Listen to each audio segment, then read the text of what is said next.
Hello friends, সবাইকে welcome জানাই নতুন একটি ভিডিওতে। এই মুহূর্তে যে গুরুত্বপূর্ণ আপডেটটির দিকে আমরা নজর রাখবো সেটি হচ্ছে প্রাথমিক টেট ওএমআর মামলা খারিজ কলকাতা হাইকোর্টের ডিভিশন বেঞ্চে।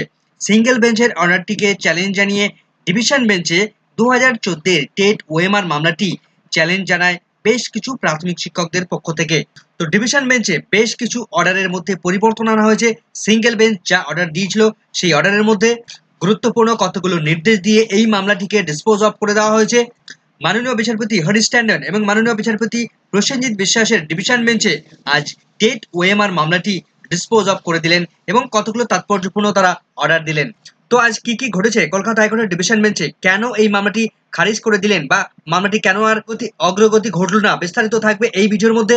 2014 প্রাথমিক টেটের ওএমআর সংক্রান্ত গুরুত্বপূর্ণ যে মামলা সেটি কলকাতা হাইকোর্টের ডিভিশন বেঞ্চে মাননীয় বিচারপতি রাজশেখর মান্তা তিনি শুনছিলেন এবং সেই সঙ্গে তিনি বেশ কতগুলো গুরুত্বপূর্ণ অর্ডার দিয়েছিলেন 3রা মে 2024 তারিখ।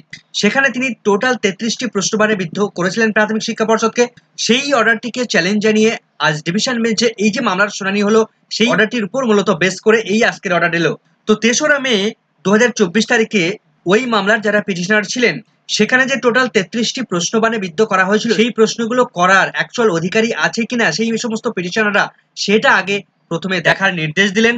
অর্থাৎ ডিভিশন বেঞ্চে মূল যে বক্তব্য, যে মামলাটি খারিজ হওয়ার পিছনে মূল কারণ সেটা হচ্ছে পিটিশনারদের মেইনটেনেবিলিটি। এই মেইনটেনেবিলিটি এই পয়েন্টটাকে ইস্যু করেই ডিভিশন বেঞ্চে আজকের এই ওএমআর মামলাটি খারিজ করে দিলেন। তো শিক্ষকদের পক্ষ থেকে এই মামলায় মিস্টার অশোক ব্যানার্জি তিনি কথা বলছিলেন এবং তিনি পিটিশনারদের করা এই মামলার উপর সম্পূর্ণভাবে তাদের মেইনটেনেবিলিটি রক্ষা হয়েছে কিনা সেই বিষয়টি, মামলাটি অন্যান্য বিষয়গুলো জাজ করার আগে, বিচার করার আগে তাদের অ্যাকচুয়াল মেইনটেনেবিলিটি রক্ষা পাচ্ছে কিনা সেই বিষয়টা নিয়ে তারা প্রশ্নচিহ্ন তোলেন। তো শিক্ষকদের মূল দাবি কি ছিল, তারা কেন ডিভিশন বেঞ্চে গেল, তার কারণ সিঙ্গেল বেঞ্চে যারা মামলা করেছে, যারা পিটিশনার রয়েছেন তারা অ্যাকচুয়ালি মেইনটেনেবিলিটি রক্ষা করছে কিনা বা তারা এই সমস্ত প্রশ্নগুলো করতে পারে কিনা সেটা আগে যেন সিঙ্গেল বেঞ্চ দেখে। তো ডিভিশন বেঞ্চ আজ কিন্তু সেটাকেই অ্যাপ্রিসিয়েট করেছে। তো যেহেতু শিক্ষকদের পক্ষ থেকে এই বিষয়টা তোলা হয়েছে তাই সর্বপ্রথম এই মেইনটেনেবিলিটিটা অবশ্যই দেখা উচিত এবং মাননীয় বিচারপতি সেটাই দেখতে বললেন। তো ডিভিশন বেঞ্চে যাওয়ার মূল কারণ হচ্ছে দুটো অর্ডারকে নিয়ে। মূলত 3রা মে 2024 তারিখে সিঙ্গেল বেঞ্চ যে অর্ডার দিয়েছিল সেই অর্ডারের পরিপ্রেক্ষিতে টোটাল 33টি প্রশ্ন অ্যাকচুয়াল পিটিশনাররা করতে পারে কিনা, অর্থাৎ মেইনটেনেবিলিটি রক্ষা পায় কিনা, ওই প্রশ্নগুলো অ্যাকচুয়াল অ্যান্সার দেওয়ার আগে ওই যে প্রশ্নগুলো তুমি যে জানতে চেয়েছো সেই প্রশ্নগুলো অ্যাকচুয়াল পিটিশনাররা জানার অধিকারী কিনা সেই প্রশ্নের উত্তর দেবে এই মেইনটেনেবিলিটি।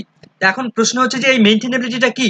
যারা এই সমস্ত মামলাগুলো করেছে সিঙ্গেল বেঞ্চে, মূলত যারা মামলা করেছে এবং তারা যে সমস্ত প্রশ্নগুলো রেখেছে কলকাতা হাইকোর্টের কাছে সেই প্রশ্নগুলো জানার অ্যাকচুয়াল অধিকারী কিনা, তাদের কতটা অধিকার রয়েছে, তারা যথার্থ সময়ে টাইম পিরিয়ড মেনে এই মামলাটি করেছিল কিনা, সমস্ত বিষয়গুলো খতিয়ে দেখে, অর্থাৎ পিটিশনারদের ডিটেলসটা খতিয়ে দেখে অ্যাকচুয়াল তারা ওই প্রশ্ন করার অধিকারী কিনা সেগুলো খতিয়ে দেখে তারপর মামলার অগ্রগতি বাদবাকি যে সমস্ত বিষয়গুলো উঠে আসবে সেই সমস্ত বিষয়গুলো তারপরে শোনা হবে। অর্থাৎ প্রথমে মেইনটেনেবিলিটি রক্ষা পেলে তবেই মামলাটির অন্যান্য বিষয়গুলো শোনা হবে।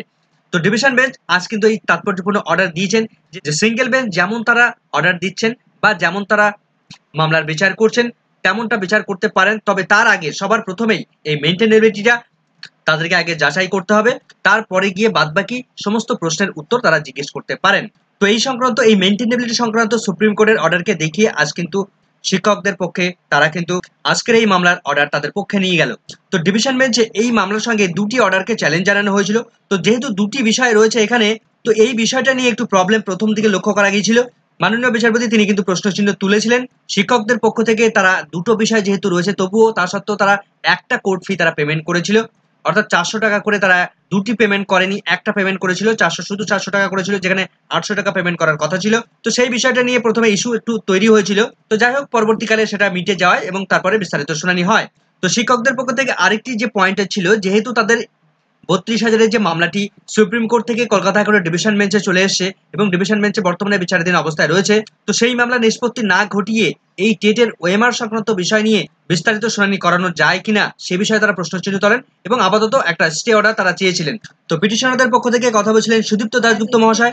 তিনি যে বিষয়টা তুলেন যে সিঙ্গেল বেঞ্চে এই বিষয়টা নিয়ে, অর্থাৎ এই যে মেইনটেনেবিলিটি, সেই মেইনটেনেবিলিটি বিষয়টা নিয়ে মাননীয় বিচারপতি রাজশেখর মান্তা তিনি ফার্স্ট হিয়ারিং করাবেন, এই বিষয়টা তার লাস্ট অর্ডার কপির মধ্যে তিনি উল্লেখ করেছেন। সুতরাং সেই অনুসারেই মাননীয় বিচারপতি রাজশেখর মান্থা যাতে করে তার শুনানিতে প্রথমেই যাতে মেনটেনেবিলিটি বিষয়টা তিনি ভালোভাবে মেনটেন করেন, ভালোভাবে জাজ করেন, তার জন্য কিন্তু কলকাতা হাইকোর্টের ডিভিশন বেঞ্চ তারা কিন্তু আজ অর্ডার দিয়ে দিলেন। তো টোটাল মামলাটিকে অর্থাৎ 2014 টেট ওএমআর টোটাল যে মামলা সেই মামলাটি পুনরায় আবার কলকাতা হাইকোর্টের সিঙ্গেল বেঞ্চে ফিরে এলো। মাননীয় বিচারপতি রাজশেখর মান্থা বিস্তারিত শুনানি করাবেন, তবে তার আগে পিটিশনারদের মেনটেনেবিলিটি এই বিষয়টা কিন্তু প্রথমে তিনি বিচার করবেন। তো মাননীয় বিচারপতি দুটো বিষয়কে মূলত ইস্যু করেন, যে purely issue of maintainability in the law একটা পয়েন্ট, দ্বিতীয় পয়েন্ট এটা হচ্ছে প্রসিডিউরাল ল। তো সেই সঙ্গে সুপ্রিম কোর্টের জাজমেন্টের উপর বেস করে সম্পূর্ণভাবে এই মেনটেনেবিলিটি যাতে করে রক্ষা হয় সেদিকে তিনি নজর দিতে বলেন সিঙ্গেল বেঞ্চ, সেদিকে যাতে প্রথমে নজর দেয়, তারপরে বাদবাকি শুনানি করিয়ে এই মামলাটি কিন্তু সিঙ্গেল বেঞ্চে সেখানে সমস্ত বিস্তারিত শুনানি চলবে। তো দেখা যাক পরবর্তী কি আপডেট উঠে আসে। আপাতত এই ভিডিওটি এখানে শেষ করছি। ভিডিওটি ভালো লাগলে অবশ্যই একটু লাইক এবং কমেন্ট করে যাবেন। চ্যানেলটিতে নতুন হলে অবশ্যই একটু সাবস্ক্রাইব করে রাখার অনুরোধ রইল। পাশে থাকা বেল আইকনটি অবশ্যই অন করে রাখবেন পরবর্তী ধরনের আপডেট সঙ্গে সঙ্গে পাওয়ার জন্য। ভিডিওটি সম্পূর্ণ দেখার জন্য সকলকে ধন্যবাদ।